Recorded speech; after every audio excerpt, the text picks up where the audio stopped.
For you, the day bison graced your village was the most important day of your life. But for me, it was Tuesday.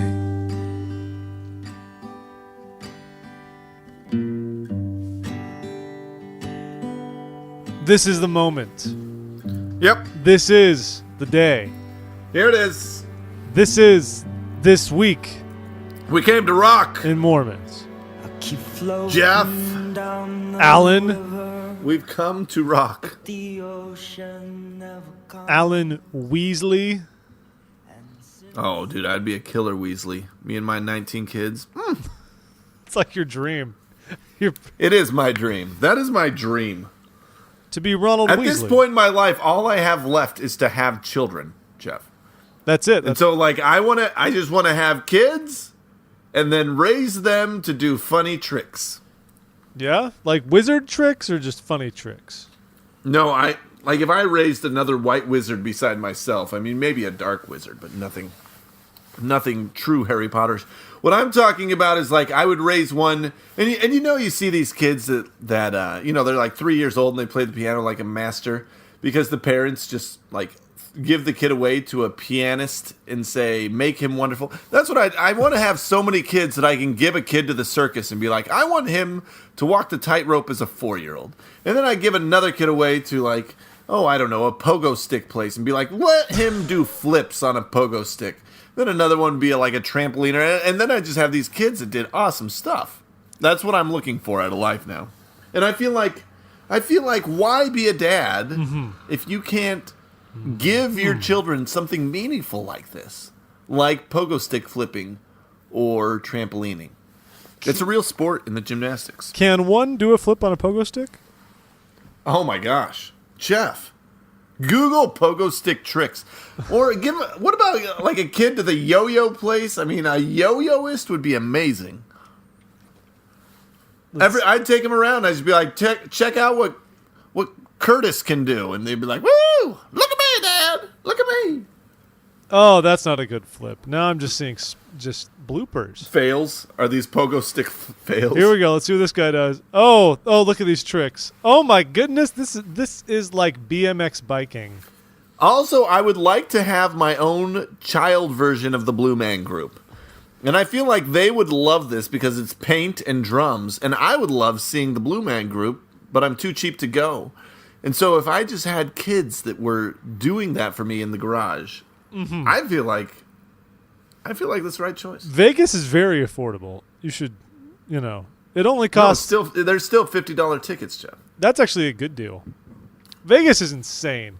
What happened to the days when it was just this land of hedonism and $5 prime rib dinners? What happened to those buffets and things? Now it's all fancy restaurants and $12 crepes, stuff like that. What are you saying? What's happened to you, control. Las Vegas? I've never much cared for you, but now it's even worse. Now that it costs money. So Jeff, how is DC today? Well, we have snow again. Every time it snows, I keep feeling like it just like has to be the last one of the season, given that we're in spring officially. We're pushing April at this point. But we had some snow today. Other than that, it's very pleasant. Things are fine. I've had a very interesting past week or so. Oh, go on. Sort of. First of all, I might butcher this story, so Danielle, forgive me if you listen, but you only listen to one in every 10 shows, so I'm going to get away with this. So, yeah, I think you're safe. So what's going to happen here? So apparently the other night, Danielle had a dream that involved you, Al. Your wife dreamt about me. Yes, but not in that way. You were just visiting us. You were here for something. You were crashing at our place. But in the bedroom. But as you are wont to do, you wanted to take a little nap. Because you're a napper. You like to take some shut-eye moments. Yeah, no, I'm a 20-minuter all the time, sure. So it was nap time, and I think we said, oh, yeah, you can just go in our room, Al. It's fine. Don't worry about it. Take a nap in there so we don't bug you out here. Go on. But then we went to get you when time was up, and you were all the way under all the covers and everything. And Danielle was like, you went under the covers? No one. Wait, so your wife dreamt of me under the covers in your bed. Yeah, but the point of this is people don't nap under the covers, Al. And you were very rude in this world. So that happened. Also, you'll be happy. Wait. What is it? Just because I'm like, and to her credit, I am a very familiar guy, right? Like if I ask to borrow your car, I use your cup holders. Like I just make myself right at home. If you let me stay in the guest room, I'm probably going to use the dresser. I don't even use the dresser in my own house, but like I like to live true, where I by the am. way. I saw your bedroom in BYU, Hawaii. Yeah, and The clothes were anywhere but the dresser. It was amazing. I lived out of the bag. I never unpacked while I was at college, but that's actually funny that your wife would dream about that. That's pretty random. So that was amusing. Also, you'll be happy to know that I felt a man's hand on me. Oh, good. Yeah.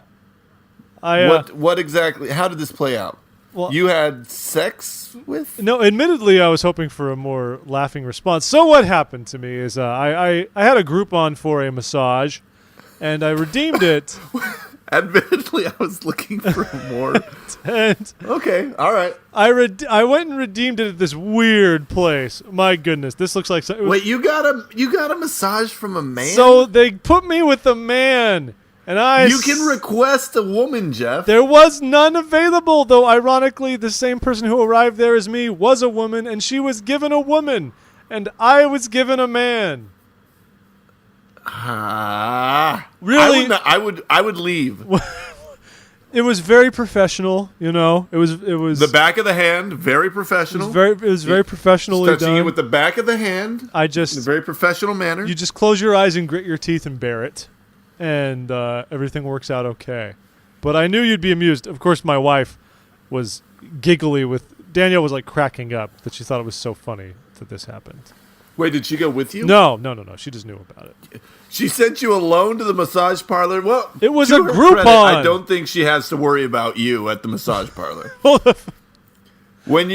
She did say, you better not I'm doing air quotes, accidentally get a man. She did say you better not get turned on. Yeah, well, that works. I know. That works. I was you afraid. are an efficient man I when it comes to I was massages. worried. I said, what if I find out that I enjoy this too much? You know? What if? That's what I always ask myself. But then I remembered that I'm really into women. Or woman. There's nothing like a massage from a man to remind you how into women you are. I don't think I'd have had a massage from a man. Probably since, I'll admit it, my mission.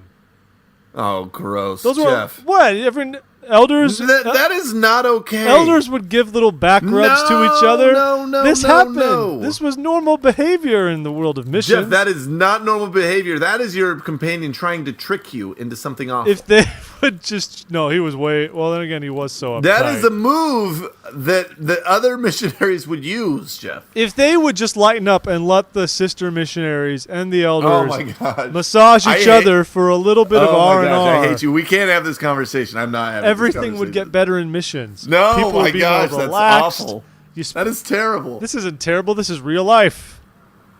This is life now for me. So those are my big highlights. I got stuck with a man giving me a massage, and I'm not homophobic, but I don't think anyone's eager to lie down on a table. Sometimes you have a preference. There are some girls that only like massages from guys, and some girls that only like massages from girls. But from a man perspective, I feel like culture dictates we are only allowed to like massages from women, and I have embraced that wholeheartedly. I want to know what you think, dear listeners. Send us an email at contact@thisweekinmormons.com. Oh my gosh. Tell us what you think about massage etiquette. Is it okay for a man to feel another man's hand on him? As a missionary, no. Or in any context. You probably were like back scratchers at church too, you big weirdo. No, you can't do that. That's in public. It's terrible. Oh, the other thing I did. No, wait. You were massaging each other in private? No. Where else would this happen? Like relaxing at home, and it was like a real massage? I don't say it was a, quote, real massage. Oh my gosh, Jeff. This is a game changer. No, you cannot get a massage from a companion at home. Absolutely not. Like I could see maybe you're you're riding on the bus and you're like, oh man, you're tense, huh, buddy? Hey, hermano. But at home, like preparation day, let's set aside an hour to massage each other. How is that okay? Okay, first. This is the reaction I was hoping for. By the way, thank you. This is unacceptable. Why would you do anything I've like that in spewed public? root beer. In public, like as tumblers are falling into place in my brain right now, I'm realizing that this is a very private, intimate session you've set up with. And not just one companion. The way you're phrasing this makes me think that you've done this with many companions. I was a predator, apparently. Chris Hansen would not have been okay with this either. Speaking of, folks, listen to our old episode, My Date with Chris Hansen. Find it at thisweekinmormons.com. It's a winner. Why are you plugging everything? I don't know. I'm just having fun. They're already listening to the show. I want them to listen to more shows, especially ones from 4 years ago, because those are relevant now. I would not recommend that at all. Okay, all right. I am not ashamed. I had a wonderful mission. How are you not ashamed, Jeff? I'm not ashamed of anything. I'm proud of who I am, Al. I'm proud. You man massager. It's war. That's what it is. It's like war stories. If you were there, you would have understood. You were too busy seeing success in Ukraine, where everyone wants to get baptized. Us, on the other hand, I remember that. Yeah, we just slogged it out months and months with nothing to do. That was life. That's life in the real. That's life in the real Europe, the non-Russia controlled Europe. You know. Oh my gosh, my head is just still reeling. I don't even know what to do with you. This, like, your entire mission, your entire sacrifice to serve the Lord has been called into question. I don't know what to do. Anyway. All right, Jeff, talk to us about something Mormon-y. Well, the guy from Neon Trees is gay. Since we're on this topic that is making Al so happy. Tyler Glenn, the lead singer of the group Neon Trees, the pop group from Provo, has, I don't think to anyone's real surprise, openly massaged a companion on preparation day, if you know what I mean. Can that be a euphemism that we all understand now, Jeff? Sure, yeah, whatever, sure, yeah, why not? So, anyways, so in all seriousness, from what I understand, he is openly gay, still Mormon, right there. Those guys are active in their church. I do not know what. Church. Well, it's not our business, but I don't know what the status would be. I believe they've been on the record saying we are all Mormon, but we are. Their drummer put it one way. She said we're on different rungs of the ladder. So sure. Some might be more involved than others, I would guess. Well, I hope that he can reconcile all of that. Right? Like, that's my sincere hope in a situation like this is that one does not dictate that you leave the other. It's not a zero-sum scenario. And so I would love to see him as an example of that. And I hope that he can sort through it all and figure out something that works for him. Yeah, me too. I mean, this is apparently very big news, but I feel that it's. I saw it shared all over the place. Yeah, I feel that it's just another good person being open about his or her feelings. And he said he's always felt that way. He's proud to be out. I don't know, like what you said, Al. I have no idea what his desires are as far as reconciliation, as you said, with church beliefs and stuff like that. I have no idea what his plan is. If that's even a concern. I don't know. But I mean, I wonder, like, the only way that works is if you say, I'm gay, I believe. Do you know? I wonder. Like, from what I understand, it's okay to have a boyfriend or a girlfriend if you are homosexual.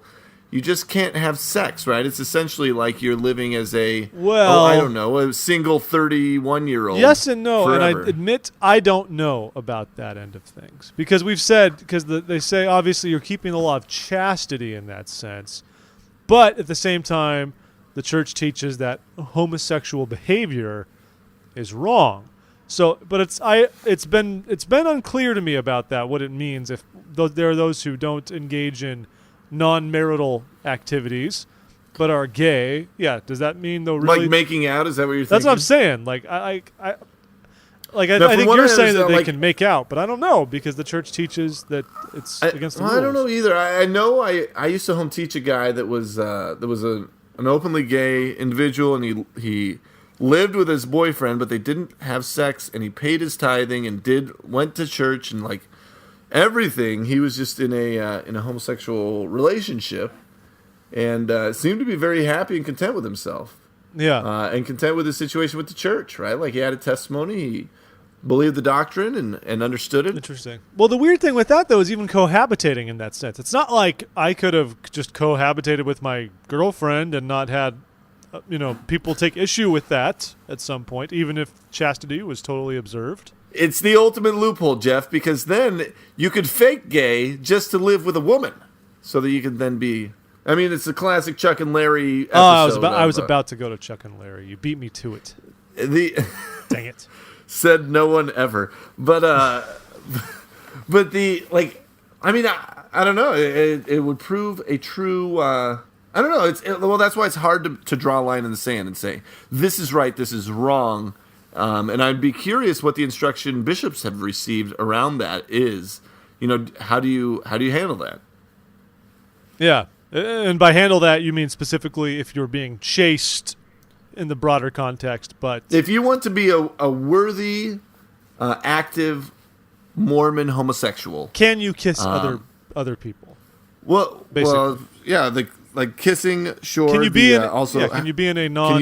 Can you live in a house of guys if you're gay? Yeah. Or is that too much? Here's something I'm curious about because since we're on this topic, because I think it's good we've become I think a bit more accommodating and mindful of our fellow brothers and sisters who are homosexuals or sympathize with them, whatever it may be. And how now, of course, even at BYU, you can no longer get disciplined for openly saying you are gay. And this goes back to what we were just talking about, Al. But yeah, where's the line as far as what gets you in trouble? But what I'm curious about, missionaries, if it's not wrong to come out and say I am gay, but I'm a believer and I keep the rules, and therefore one would assume you could go on a mission. But then, what does that mean? Would they have them be in the MTC in the same bunks with same gender? Would they have weird segregated gay missionary housing, which I feel like could ruffle a lot of feathers? I don't think that would serve any purpose, right? I mean, I think absolutely you would be able to go and live because just because you're gay doesn't mean you're attracted to everyone. Well, right, yeah. And also it doesn't mean that you can't control yourself sexually. But did you and I share quarters with sister missionaries? And would that ever happen? We should have. Even if we weren't attracted to them, which we weren't, but... Well, which is why missionaries share the same room but not the same bed, Jeff. That is why. That rule is there. I never shared a bed. That's what I'm saying. I kept that rule. And so long... Like gay or straight, as long as you're not sharing a bed, I think you're safe. Okay. But I'm curious about that. Shower alone, no sharing beds. That'll keep every missionary fine. I would love to hear if we have any bishops listening or people who know some of the finer lines, if anything has been revealed.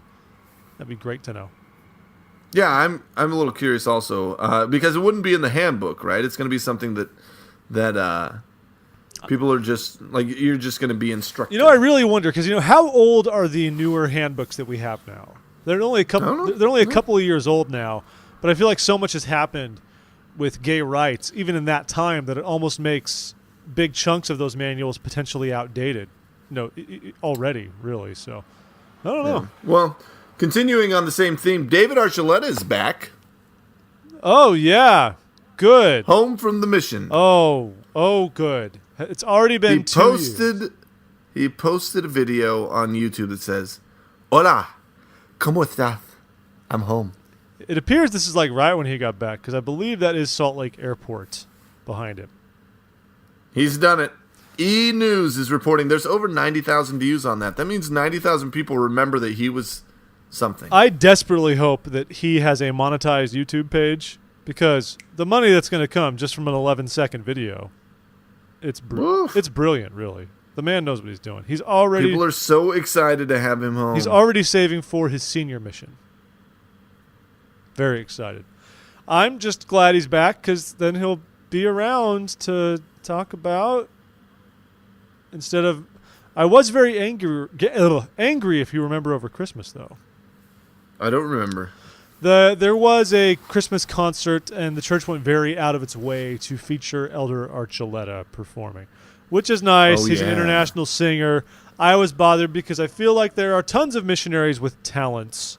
Oh, I remember. Yes, you were offended that they were capitalizing on the talent and skills of missionaries to share the gospel. No, they were capitalizing on the going. talent of a famous missionary to further the agenda. Still a talent. It's still a talent, but at the same time, I feel like, well, he's a great kid, but he's no better than the other missionaries. Isn't he? No. Let other missionaries sing and perform as well. He's no more special than they are. I don't. But it's not that big of a deal. But he's home now. He's likely been released, and he has got lots of fan mail to answer and dirty pictures from fans to quickly shun. Oh, yeah. Yeah. This poor kid's going to come back into a lion's den, let me tell you. He has no idea what he's left behind. He doesn't. Chile was very nice. But welcome back, Elder Archuleta. Yeah, welcome home. We at TWIM are excited to have you back. Yeah, he's going to be on the podcast next week. Really? Nope. Okay. Anyway, let's see. I'll keep going, Jeff. I got more stories. Take me there. Last week, I Beck, actually listened to... Did you know Glenn Beck saw Noah this week? Well, that's changed my life. Thank you for this news. And he says, this is not your Bible lover movie. So a lot of us, including Jeff, we're very excited to have a very biblical take on Noah. I was expecting sort of a Evan Almighty, but with Russell Crowe. I was thinking of a Bruce Almighty, maybe. But no, that's not the case. Turns out Noah wants to kill people. His family, mainly. Spoiler alert. And there are rock people that help Noah. So Glenn Beck gets invited to go see it. He reads a review about it and tells everybody that's awful. The guy at Paramount was like, come see the movie before you judge it. He said, okay. So he goes sees the movie, comes back and just says, no, this is awful. I'm horribly disappointed. Kind of entertaining, though. If you are entertained by Glenn Beck, you should watch it. I just love how, what did you say that he called it, the Babylonian Chainsaw Massacre?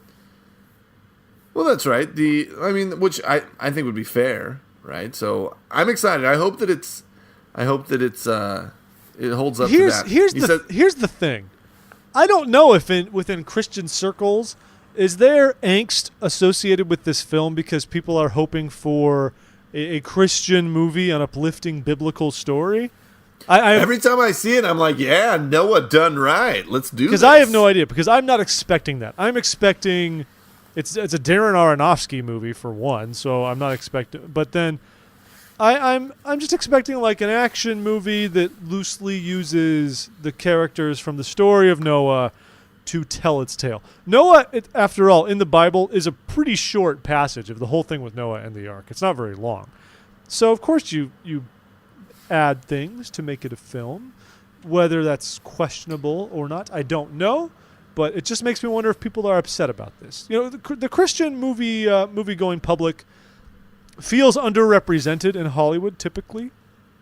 Yes. Because not a lot of not a lot of fare is made that is good. There's that movie that just came out this past weekend, God Is Not Dead, that did fine, and it shows that the Christian audiences want to gobble things up. But I don't know if there's anger about Noah because it's maybe it's going to have blowback because it blasphemes. No, the opposite. Noah is actually the angry one. He is the Chainsaw Massacre. We might as well explain this to people. He's a murderer. Yeah. In this basically, movie. yeah. The spoiler is Noah apparently tries to kill his own family because Noah says that God commanded. That's not the climax. That's part of the show. That's part of the script. That's not the whole thing, Jeff. I know, but I guess that's what's upsetting people. That Noah's rationale was that like people are evil, and God only wanted animals on the ark. So, well, there was a certain question that may have come up along this, which we've all considered at some point, Jeff. Maybe all people are evil, and I should only hang out with puppies. Yeah, happens. It's a real question. But I might still go see Noah. Why not? I will definitely go see it. Okay. If it's within my rating scale and I don't have to... it's PG-13. Now we're doing that again. What if it was R? It's PG-13 now. It's PG-13. Thank goodness. My life is... I can even tell you why. Maybe IMDb will give us greater information. No, I don't care. Once it's PG-13, I don't even look. I'm the opposite of Kurt Franken, where I'm just like, if it falls within my archaic rating scale... then I ignore everything else. It's PG-13 for violence, disturbing images, and brief suggestive content. No nudity. Nope, just suggestive. But Hermione is in it from Harry Potter, so. Oh, I loved her. Yeah. This is happening. Emma Watson, huh? She will be loved, just as the wonderful band Maroon 5 once said. Maroon 5. She will. I saw them in concert once. Wait a minute, you saw Maroon 5? I was the only guy not 14 years old or not a girl. Like it was complete women and 14-year-old boys and then me. Where was this? It was like, let's see, I was 22. I went with my girlfriend at the time. We drove to St. Louis to see this, and it was awful. It was really bad. Mainly because, like, I didn't know any of the words to these songs because I was like, wait, they have more than just that. They had like one song at the time that I knew. That's probably it. And I was just like, wait, what? They have a whole album? That's the thing you don't think of when you go and see people like that you know from the radio. They're going to play only their music, not just their one good song. And I mean, really, I feel like that was the downfall of Creed. If Creed could have just played their one great song from the radio, people would have loved them. But they had a whole album. A 70-minute set of different versions of Arms Wide Open. Just different versions. Night. You play the regular version, then the radio edit, then the country version with Willie Nelson, then the techno remix with Daft Punk, and you just with arms wide open. Yeah. Okay, here's the question for you. Which is worse, Creed or Nickelback? Creed. Really? Worse than Nickelback? Now, that being said, I've listened to Creed, ironically, on road trips. I've never once listened to Nickelback by choice. So maybe Nickelback. Okay, now which one is better then? Creed or the Beauty and the Beast soundtrack? Oh, Beauty and the Beast soundtrack. Jeff, come on. I know. Slow pitch softball. It's Bush League, I know. Slope. Keep going. All right, so in the Boy Scouts, apparently. In the Boy Scouts. So, you got the Boy Scouts, and the church has a long-standing relationship with the Boy Scouts. And as they describe it here at the Utah Scouting Commission's official page, they describe him as patriotic artist Jon McNaughton has captured the essence of scouting in the Church of Jesus Christ of Latter-day Saints with his new masterpiece, Sacred Fire. The Sacred Fire is not an ordinary fire. No. Because it's magical. But what we have here is a campfire setup and a scoutmaster. And then the presidents of the church who have been presidents when we were involved in scouting, so basically everybody after Lorenzo Snow. And they're all just around the campfire, living the dream. President Monson's wearing a beautiful cardigan. Looks wonderful. That seems... Wait, so we're reporting on a painting of prophets that are wearing Boy Scout paraphernalia. These are prophets wearing... because it's the Boy Scouts and the scouting and the church and the things and the pudding pops. So who's the guy that did this? It's Jon McNaughton, man. Come on. Jon McNaughton. I feel like Jon McNaughton is just a weirdo. Jon McNaughton's the one that makes all kinds of just... Also, I am 90% certain there are two Thomas S. Monsons in this picture. No, which... There is the Thomas S. Monson Beaver Scouting Award Thomas in the middle with the big hat, and then the one to the right with the cardigan. What? Which one? Where's the first one? In the middle. Who's the guy in the middle? That's just like a scoutmaster. With the neckerchief? No. You don't get a scoutmaster. You do. They're around a scoutmaster, saying, hey, light the... Who is the scoutmaster? Is that supposed to be Jesus? He's the sacred fire master. That's Thomas S. Monson. That was his nickname in high school. So you're telling me that in this photo, or in this painting rather, you have a scoutmaster in full scout garb with the hat and the neckerchief. One loves scouting so much. Who's kneeled maybe down, there's a mustache. and then Hold on, is that a mustache on the middle guy? Yeah, he's got a mustache. So maybe it's Tad Arcalister, the man whose mustache status I cannot discern.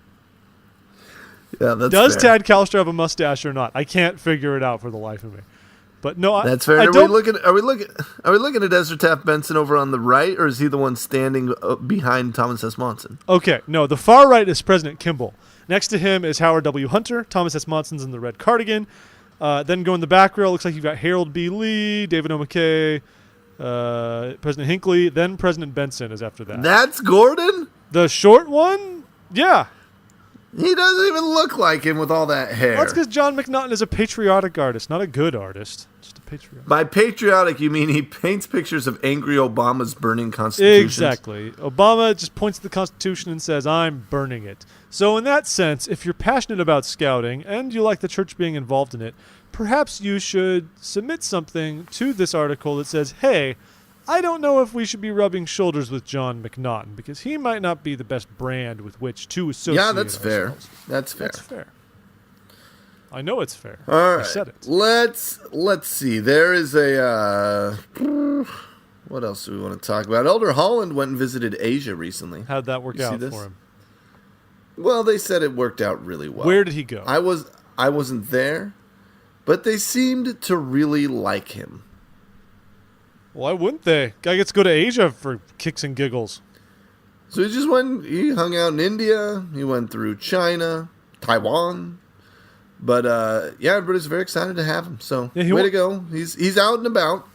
I guess a big deal here is there was some kind of an anniversary for the church's involvement in Hong Kong in particular. So that's 65th anniversary. There you go. It's kind of a weird one to celebrate, but that's okay. Well, no, I mean once you're over 50, it's so long till you get to 75. Also, I feel like Matthew Cowley dedicated everywhere.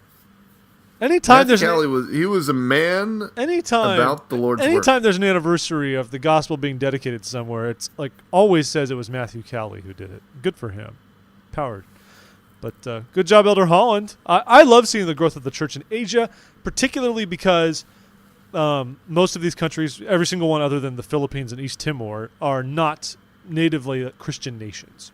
And so I think the church growing in an area without a base of Christianity is just a fascinating endeavor.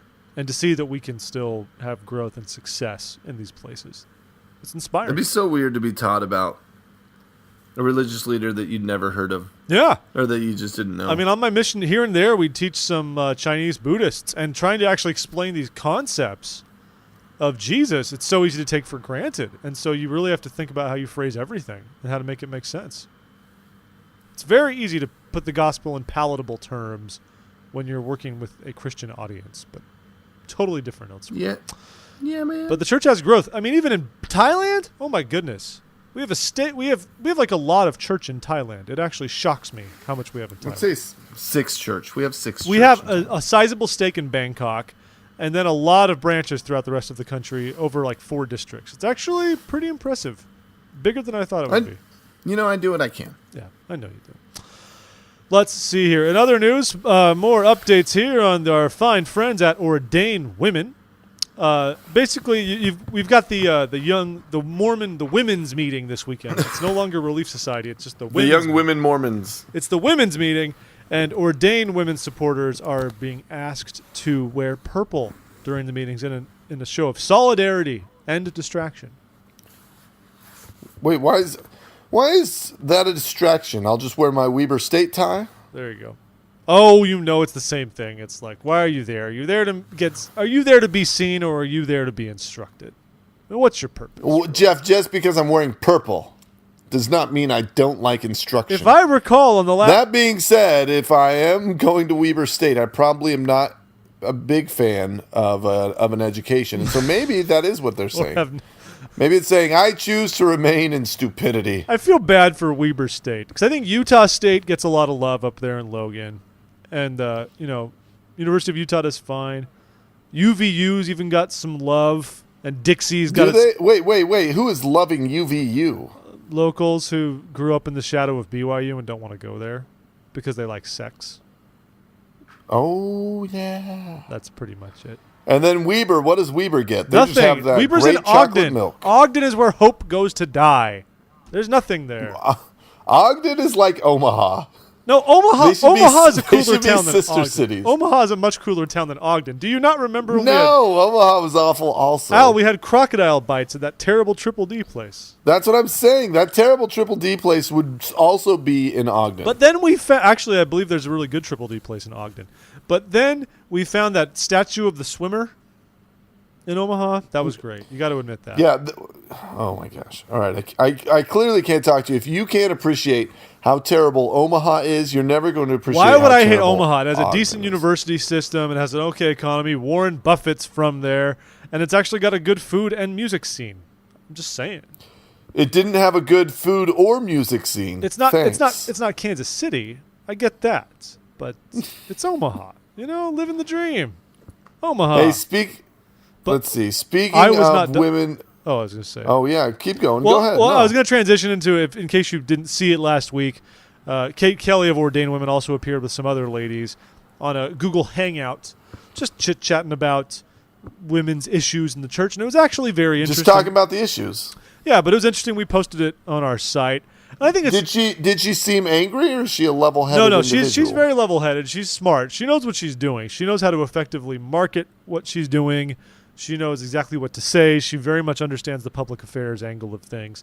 But I did feel that the other participants came off as more objective and more grounded. I feel like a lot of Kate Kelly's arguments for ordained women are emotional ones or ones that come from apocryphal accounts during the Restoration era, which is fine. But when you compare that with others who can cite more specific examples throughout the Old Testament, the New Testament, and make a sounder understanding of things. Like, what are we talking about? Give me an example of an argument that's going back and forth. Oh, well, I don't know about going back and forth. Here's a classic one. Everyone always talks about who was it? It wasn't Lucy. No, who was it? Emma Smith. You know the blessing of the ox, right? You know that story. Well, I'm blanking on the person. It wasn't Emma, was it? No, it wasn't Emma. No, Emma stayed. Oh, Emma stayed.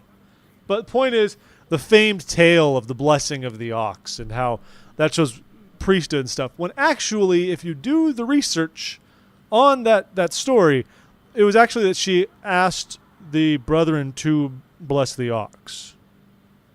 Like, that's a big one. Wait, for real? Yeah. There's other parts I don't remember because I didn't take notes, but I just felt like there was a good understanding, if you look at the Old Testament and understanding women's roles with priesthood. Wait, so is the claim that women used to have the priesthood and they don't now? Well, that could be part of it, or that there's been examples. Because there's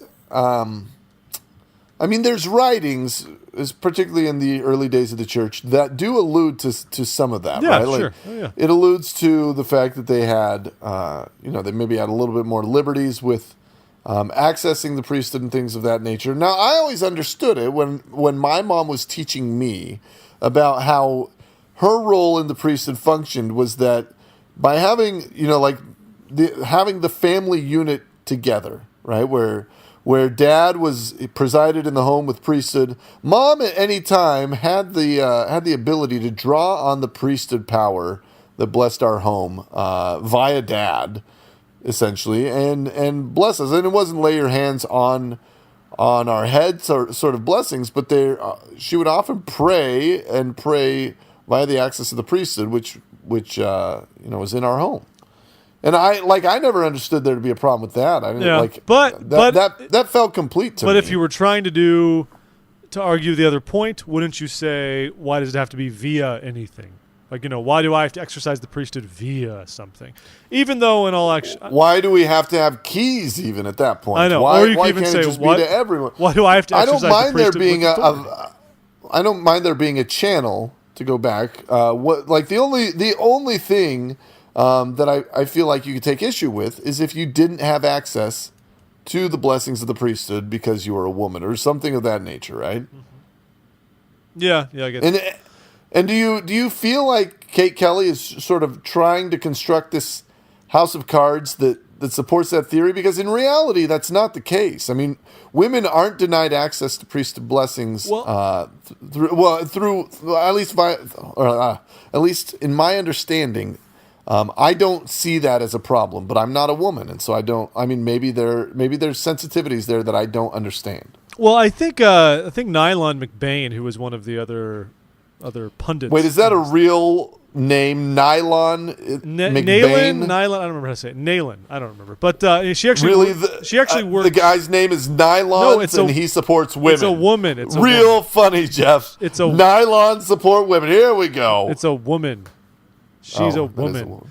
Well, she actually works for Bonneville Communications, and I believe I'm very pleased with myself. I know you are. You're so happy. But I do believe that one of the problems here is I really think that it's one thing to lobby for greater roles for women in the church, which I think is great, and it's overdue in many areas, and I hope that continues to grow and get better.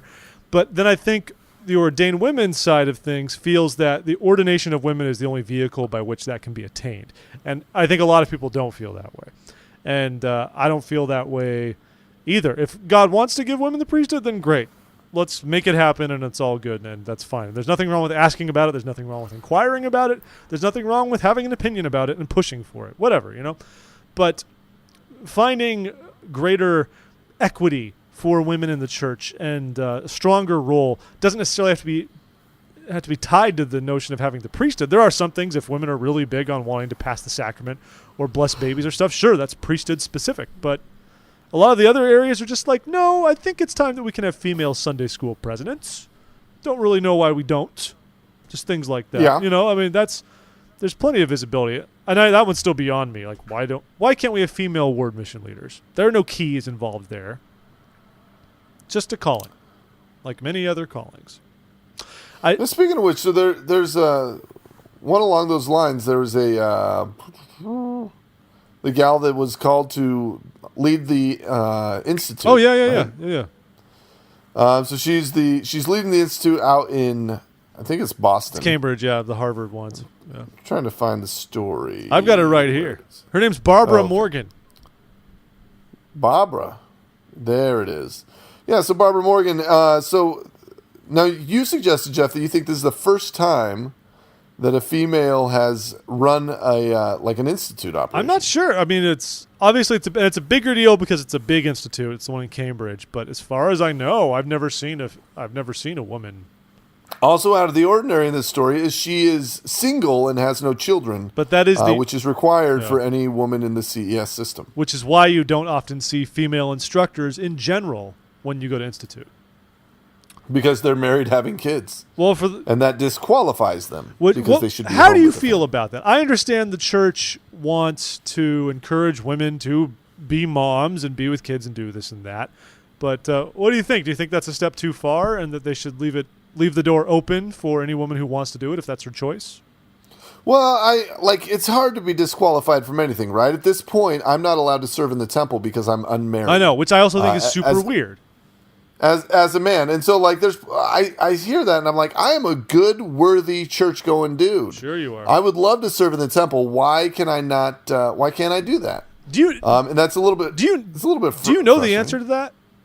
I have no idea. Because I've even looked into it and I tried to ask somebody at the temple once and then I didn't really get a very good answer. And I'm extremely curious about that. Because I too thought about being a worker, but I was pushing 31 and I was like, oh, there's no point now. So they're just going to kick me out.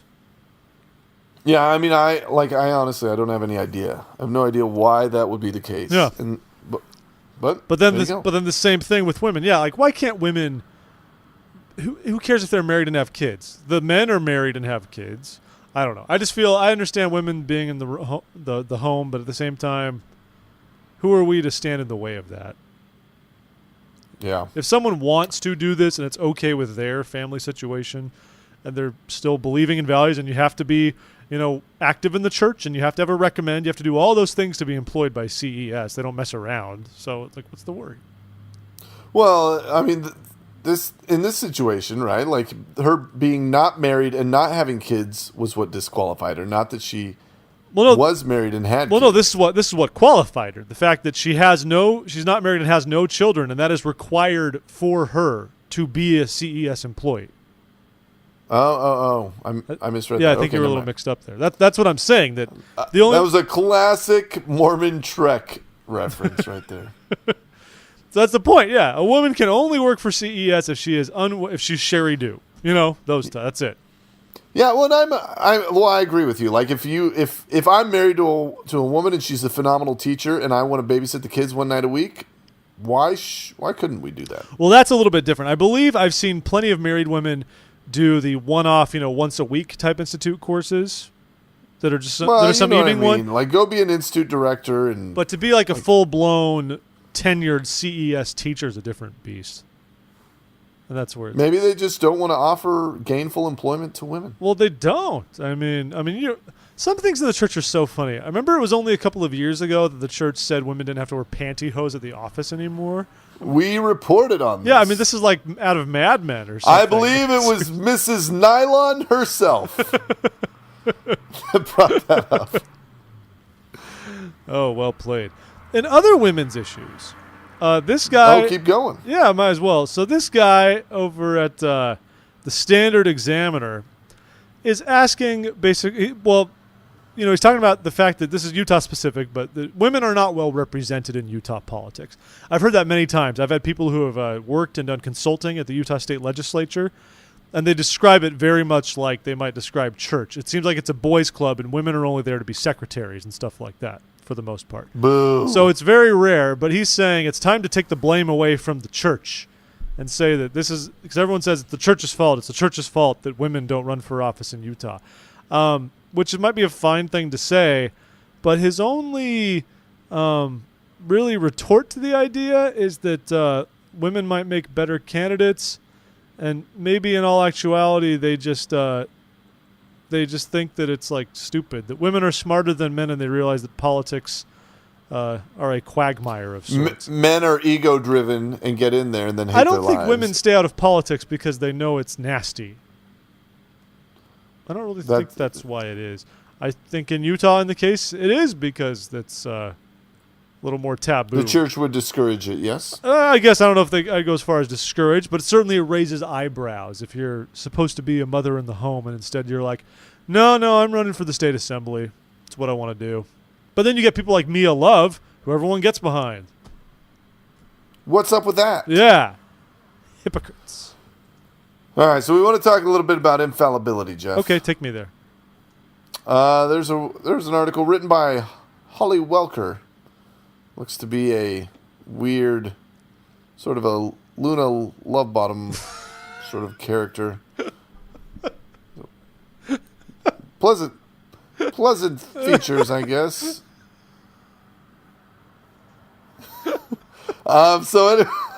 Anyway, so she writes an article on... Women love us. It's just her picture is so prominent right there.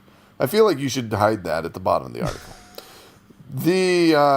There's an article written called The Mormon Version of Infallibility. Starts off with a quote saying, there's an old saying, Catholics say the Pope is infallible but don't really believe it. And Mormons say the prophet is fallible but don't really believe it. So in this article, she's working around the idea that,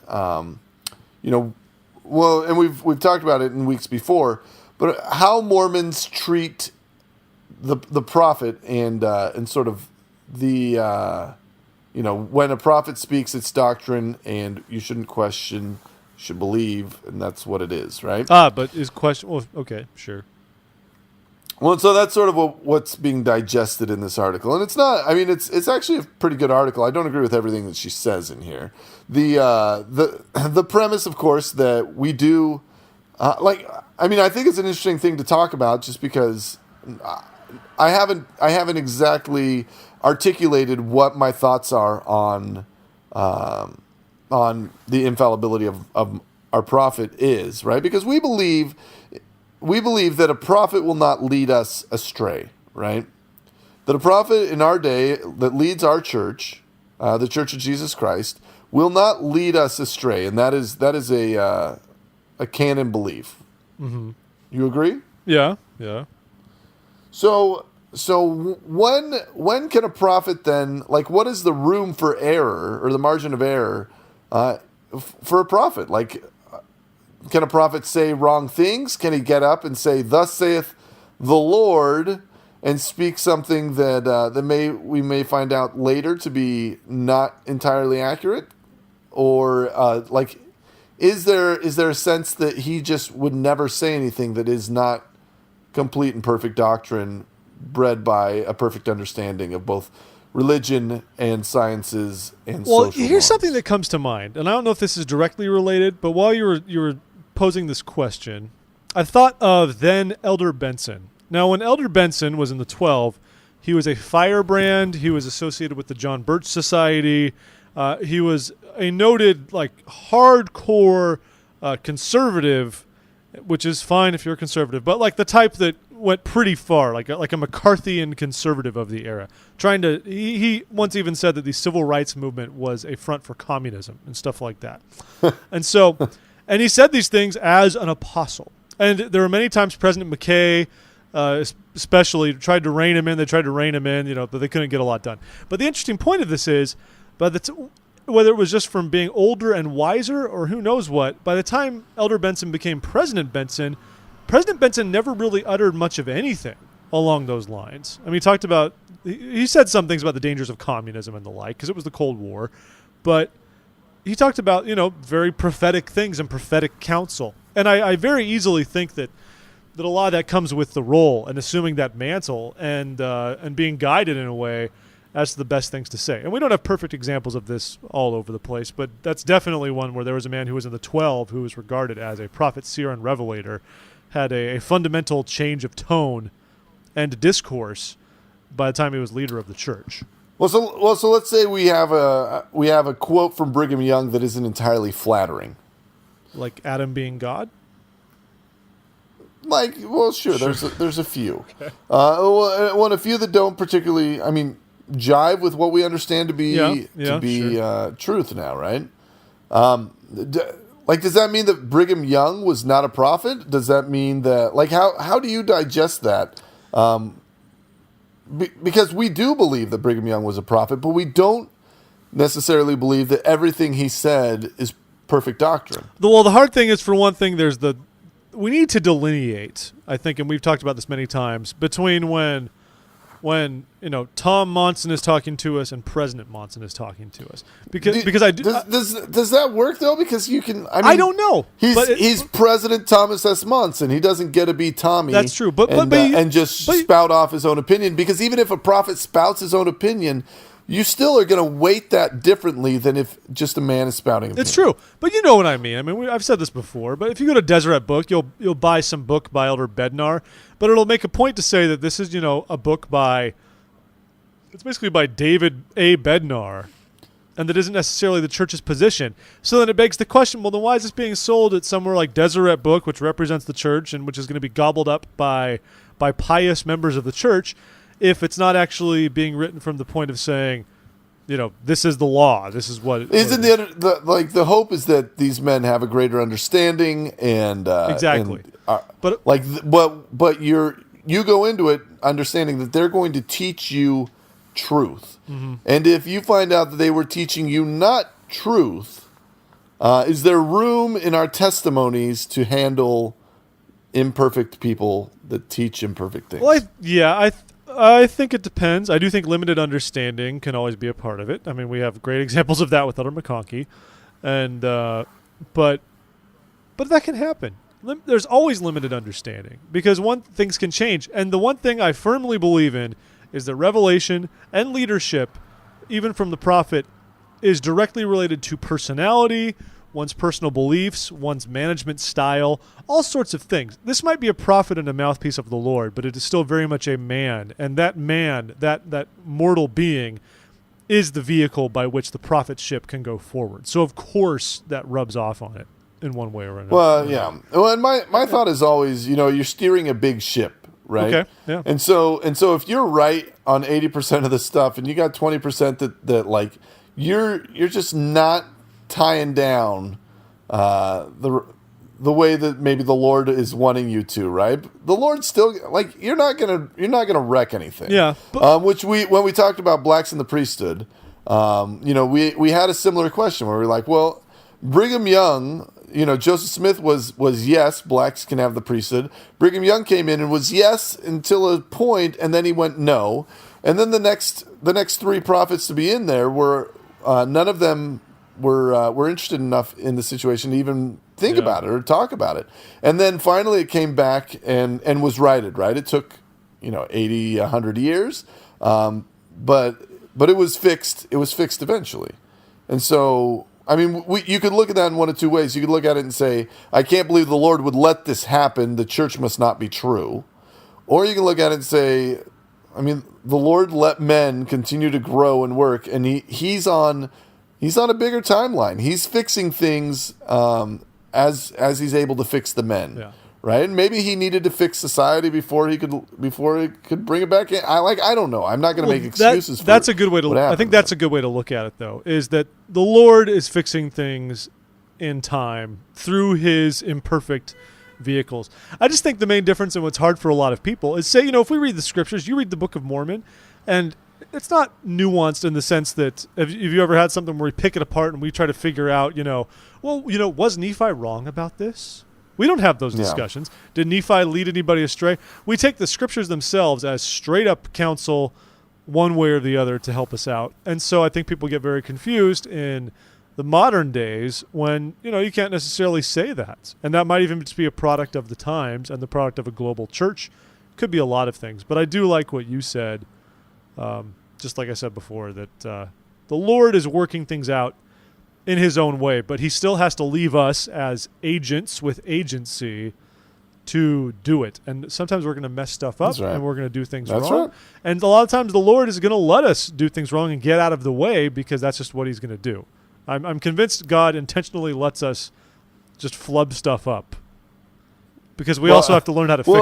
Well, we say it all the time, man. The Lord doesn't call perfect men to be prophets. He calls old guys that are working through their own stuff to come in and be a prophet, and gives them this great responsibility, and they become a prophet over time. But right? I do want to challenge in this article, I want to challenge any notion that questioning or seeking truth is wrong. And I love that, of course, Elder Uchtdorf has spoken more about that recently, that it's valuable. And oftentimes we take that quote from, as she even calls it, Elder Oak's imperious declaration, that it's wrong to criticize leaders of the church. Yeah, he's been thrown under the bus even if the criticism is true. Now, what Elder Oaks is saying in this moment is not it's wrong to work things through and be critical in an objective, perhaps academic. Critical thinking is not a when question. he is saying criticism in this case, he is saying backbiting against the Lord, because that doesn't help anybody. And that's true, and I believe in that. I don't think it's wrong to pick apart what we're taught and try to figure out the rationale behind it and understand it. But I also think there is something to be said for, as they might call it, as if it's a negative thing, blind obedience, which is not always easy. But I say bless those who can easily obey counsel that comes from a prophet without trying to justify every little bit of it in their heads or pick it apart or choose what they want to do and what they don't want to do. That takes faith. And in closing, if I may sort of give a hat tip to the Ordain Women movement again here, where the if you're in a situation where your leader is not, in your opinion, doing what he's supposed to do, right? The correct thing is not to criticize the leader. It's not to, you don't just do the wrong thing and continue to do it. I mean, it's okay to try and enact change and have discussions about it. Particularly if you can do that without singling out the leader or making it a personal attack on that bigoted, blah, blah, blah, blah, blah, crazy guy, right? If you can keep it about the doctrine and have discussions about that, I think that is healthy. Which the Ordain movement, to a large extent, has done very well, right? They've tried to have discussions about the purposes and whys and hows and all of that. I don't, Jeff and I both are in agreement where we don't particularly love the fact that it's a protest at General Conference, but It's never been President Monson is doing this thing to us, or the old leaders are this way because of X. I mean, it's been very much doctrine focused. So props to them for keeping it a clean fight, so to speak. Exactly. I mean, I've got a lot of other women-related stuff we could talk about this week, but we're already, the show is so full. It got crazy, so Jeff. It got full crazy. of so many wonderful things. I'll just make a mention of this one then. Al didn't love it, but I thought it was at least interesting to read.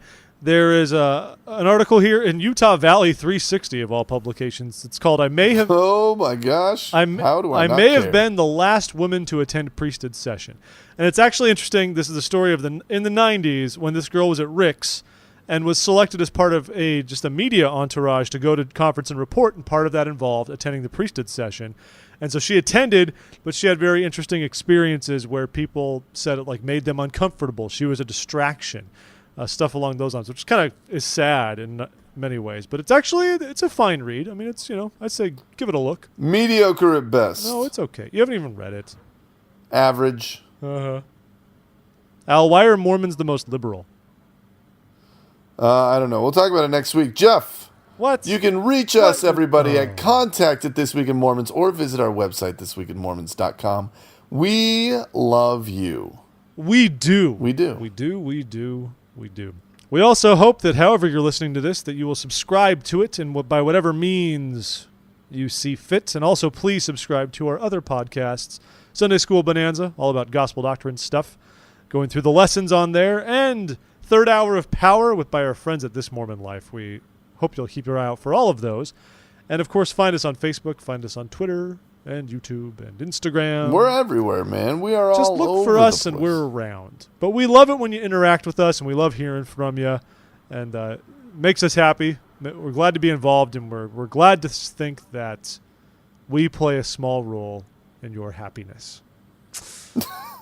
Small roll my eye. We are your happiness. And Everybody, now we'll talk to you next week. And now I'm going to go find another man to massage me. Oh, gross. All right. See you, Jeff. Bye, Al. Thanks for listening, friends. Hope you have a great week.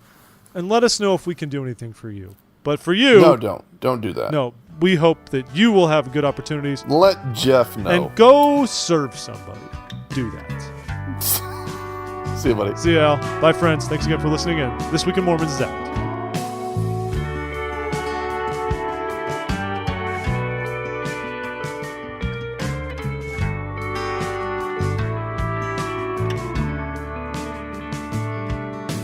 Gray light, new day leaks through the window. An old soul song comes on the alarm clock radio. We walk the 40 blocks to the middle of the place we heard that everything would be. And there were barricades to keep us off the street. But the crowd kept pushing forward till they swallowed the police. Yeah, they went wild. Yeah, they went wild.